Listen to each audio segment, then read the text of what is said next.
What is love? That is a question that has plagued novelists, artists, philosophers, and religious leaders for decades. No one knows where that romantic spark comes from.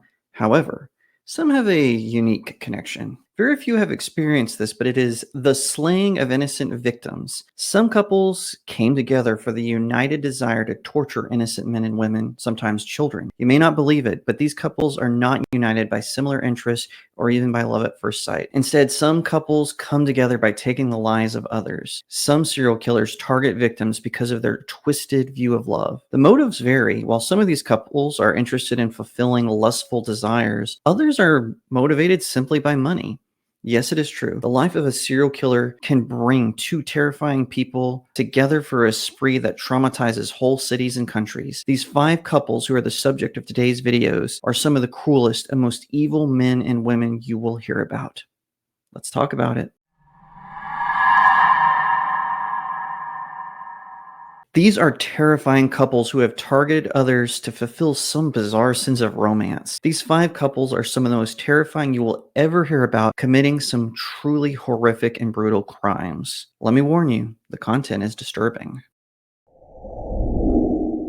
Up first, we have the Copelands. From 1986 to 1989, Ray and Faye Copeland murdered 6 drifters who were passing through their local town seeking work on their Missouri ranch. Since both had criminal records, they would use the drifters as proxies for scams and then rob them before slaying them. Fortunately, they were caught thanks to a tip to Crime Stoppers. This concerned citizen informed the police, who doubted the tip, but upon learning of Ray's criminal history, they decided to get a warrant to investigate the property. When the police investigated, they found the skeletal remains of their victims and a quilt that Faye had made from the men's clothing. They were both sentenced to capital punishment, though they died of natural causes before the sentence could be carried out. Up next, we have the Ken and Barbie killers. Paul Bernardo was a psychopath and a man who liked to creep on kids. He would marry Carla Homolka, who, upon learning of his monstrous behavior, did not go to the police, but decided to help him. While she would express jealousy for his proclivities, she would still assist in luring victims into their murderous machinations. Carla even helped capture and murder her own sister, all for Paul's enjoyment. They would murder 3 victims and perform unspeakable acts on young girls in Ontario, Canada from the 1970s to the 1980s. By the way, when they were captured, Paul would be sentenced to life in prison for his crimes. Carla would throw him under the bus for a sweetheart deal. She is currently living in Canada as a free person. The media reports that she is married and has 3 kids, though her whereabouts are unknown. The Moors murderers. Ian Brady and Myra Hindley were a couple who would go from watching adult films together to becoming atheists and later engaging in eugenics propaganda. Their beliefs fueled their rampage in the United Kingdom, which continued for 2 years and led to several innocents being targeted by this twisted couple. This escalated into murdering 5 children whose bodies they dumped in the Saddleworth Moor from 1963 to 1965. They were caught thanks to a relative that they tried to lure into their lifestyle. This relative was incredibly brave, and though they tried to threaten him, he went to the authorities. His courage is what ultimately led to the downfall of the couple. Before their deaths, Myra tried to blame everything on Ian, saying she only engaged because of blackmail. There is no evidence of this, and they both died in prison, despite numerous escape attempts by Myra.